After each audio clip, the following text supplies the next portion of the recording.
ஹீரோக்கு ஹெல்ப் பண்றாரு. அவர் சொன்ன இடத்துக்கு போய் பாக்குறப்ப உங்களோட டைரக்டருக்கு ரொம்ப பிடிச்சிருக்கு, நாளைக்கு அவரே கால் பண்ணுவாரு அப்படின்னு சொல்லியிருக்காரு. நம்ம ஹீரோ அவரோட மாமா கடை நம்பர் தான் கொடுத்திருக்காரு. அதனால காலைல விடியறதுக்கு முன்னாடி மாமா கடைக்கு போறாரு. போனுக்காக வெயிட் பண்ணிட்டு இருக்காரு. ஆனா கடைசி வரை போன் வரவே இல்ல. நைட்டு டைம் ஆயிடுச்சு, வா வீட்டுக்கு போலான்னு அவங்க அப்பா கூட்டு போறாரு. பையன் இங்கே இருக்கிறத பாத்துட்டு வீட்டுக்கு ஒரு போன் கலெக்ஷன் இல்ல அப்படின்னு சொல்லிடுறாரு. அடுத்த சீன்ல நம்ம ஹீரோ கலையும் மீராவும் பேசிட்டு இருக்காங்க. அதை பார்த்த ஹீரோட அண்ணன் இவனை அடிக்கலாம் அப்படின்னு வந்திருக்கான். உடனே நம்ம ஹீரோ அங்க இருக்காம அவங்க இருந்து தப்பிச்சு ஓடுறாரு. என்னடா அடிக்காம ஓடுறாருன்னு பார்த்தா வண்டியில இருக்க ஹெல்மெட் எடுத்து மாட்டிக்கிட்டு அதுக்கப்புறம் அடிக்க ஆரம்பிக்கிறாரு. உங்க அப்பா சொல்லிருப்பாரு மூஞ்சிக்கு எதுவும் ஆயிடக்கூடாதுன்னு, அதனால ஹெல்மெட்டை மாட்டிட்டு அவங்கள போட்டு அடிக்கிறாரு. ஒரு கட்டத்துல அவங்க எல்லாரும் ஹெல்மெட்டை கழட்டிக்கிறானுங்க. அதுக்கப்புறம் கூட மூஞ்சிக்கு எதுவும் ஆயிடக்கூடாதுன்னு கை காலிலே அடி வாங்குறாரு. ஹீரோக்கு அதனால ரொம்ப அடியும் பட்டிருக்கும். இப்ப அடுத்த சீன்ல நம்ம மாமாவோட கடையில நம்ம ஹீரோ சந்தோஷமா இதை பிரிண்ட் போடு மாமான்னு சொல்லிட்டு இருப்பாரு. என்ன ஹீரோ இன்னைக்கு ரொம்ப சந்தோஷமா இருக்கேன்னு கேக்குறப்ப பாம்பேல சன்னி வருமான ஒரு பெரிய ஆக்டர் இருக்காரு, அவர் ஒர்க் ஷாப் நடத்துறாரு, அதுல சேர போறேன், அதுல போய் அவர் முன்னாடி நடிச்சு செலக்ட் ஆயிட்டா நிறைய சான்ஸ் கிடைக்கும் அப்படின்னு சொல்றாரு. அதெல்லாம் நீங்க கலக்கிருவீங்க ஹீரோ அப்படின்னு சொல்லிடுறாரு. அடுத்து ஹீரோவும் ஹீரோட அம்மாவும் ஏதோ ஒரு ஃபங்க்ஷன்ல சாப்பிட்டுக்கிட்டு இருப்பாங்க. அப்ப அவங்க அப்பாவை கூப்பிட்டு போட்டோக்கு முன்னாடி சாப்பிட உட்காந்துட்டியா அப்படின்னு கூட்டு போயிடுறாங்க. இதை பார்த்து நம்ம ஹீரோட அம்மாவும் கஷ்டப்படுறாங்க.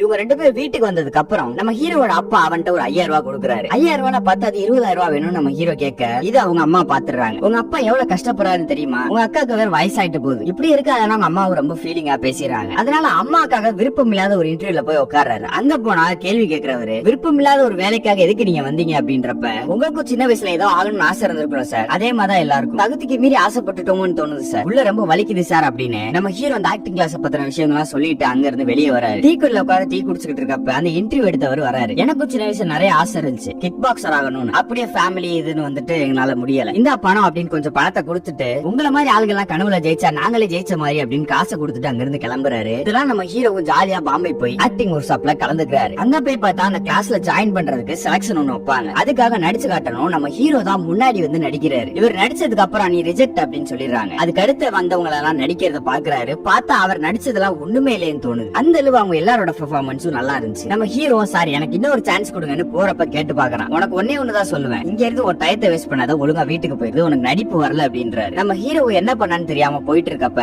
யாரோ ஒருத்தன் பர்ஸ் எடுத்துட்டு போயிடுறான். அவனை துரத்திக்கிட்டு போயிட்டு இருக்காரு. போற வெளில கீழே விழுந்துடுறாரு. அப்ப அவங்க வீட்டுல இருந்து உண்டியல் கொடுத்துருவாங்க, அது உடஞ்சிருக்கும். அதோடய என்ன பண்றதுன்னு தெரியாம யோசிச்சுட்டு இருப்பான். அப்ப அதுல இருக்க சில்லற காசை எடுத்து போன் போட்டு உங்க அம்மா எல்லார்ட்டையும் பேசிக்கிட்டு இருப்பான். அப்ப உங்க அப்பாட்ட எனக்கு நடிக்க மட்டும் தான் தெரியும் நினைச்சப்பா, ஆனா எனக்கு நடிப்பு வரல, எனக்கு இதெல்லாம் வேணாப்பா, அம்மா சொன்ன மாதிரி வேலைக்கே போயிடுறேன்ப்பா அப்படின்னு உங்க அப்பாட்ட சொல்றப்ப தன்னம்பிக்கையோட 20000 நம்பிக்கை இருந்தா திரும்பி வா, இல்லன்னா வராதான்னு சொல்றப்ப அப்பா என்கிட்ட எந்த காசு இல்லைன்னு சொல்றான். அவங்க அப்பா அவன் பேச்ச இது பண்ணாம போனை வச்சிடறாரு. நம்ம ஹீரோ கொஞ்சம் கொஞ்சமா அங்கேயே வாழ கத்துக்கிட்டு இருக்கான். பிளாட்ஃபார்ம்ல இது விக்கிறது டிவி விக்கிறது அப்படின்னு கொஞ்சம் கொஞ்சம் வேலையா பாத்துக்கிட்டு இருக்கான். வேலை பாக்குறது திருப்பி அவர்கிட்ட போய் சான்ஸ் கேட்கறது, மறுபடியும் வேலை பாக்குறது திருப்பி சான்ஸ் கேட்கறதுன்னு 6 மாசம் போயிருது. அப்போ ஒரு நாள் அவரே கூப்பிட்டுட்டு நான் உன்னை ரிஜெக்ட் பண்ணாலும் நீ உன்னை ரிஜெக்ட் பண்ணல, உனக்காக நான் ஒர்க் ஷாப் கண்டக்ட் பண்றேன் அப்படின்னு அவனை சேர்த்துக்கிட்டு நம்ம ஹீரோ ஆக்டிங் எல்லாம் கத்துக்க ஆரம்பிக்கிறான். ஒரு வழியா எல்லாம் பெர்ஃபெக்ட்டா கத்துட்டு வீட்டுக்கு போறப்ப அவனோட பாட்டி இறந்துடுறாங்க. அப்பயே அவனுக்கு ஒரு பெரிய டாக்டர் இருந்து போன் கால் வருது. இதை நினைச்சு சாவிடுன்னு கூட பாக்காம அவனே ரொம்ப ஹாப்பியா இருக்கான். அவன் ஃபேமிலி எல்லாரும் ரொம்ப ஹாப்பியா இருக்காங்க. இவ்வளவு பெரிய படத்துல உனக்கு சான்ஸ் கிடைச்சிருக்குன்னு உங்க அம்மாவும் ரொம்ப சந்தோஷப்படுறாங்க. இப்ப நைட்டே உங்க அப்பாட்ட ஒரு சீன் நடிச்சு காட்டுறான். அதை பார்த்த உங்க அப்பாவே கண் கலங்கிடுறாரு. அவ்வளவு பெர்ஃபெக்ட்டா இப்ப நடிக்க ஆரம்பிச்சிட்டான். இப்ப அடுத்த நாள் விடிஞ்சோனியும் இவன் ஷூட்டிங் கிளம்பணும். கார்ல ஏறி அவனோட டெஸ்டினேஷனுக்கு போயிட்டு இருக்கப்ப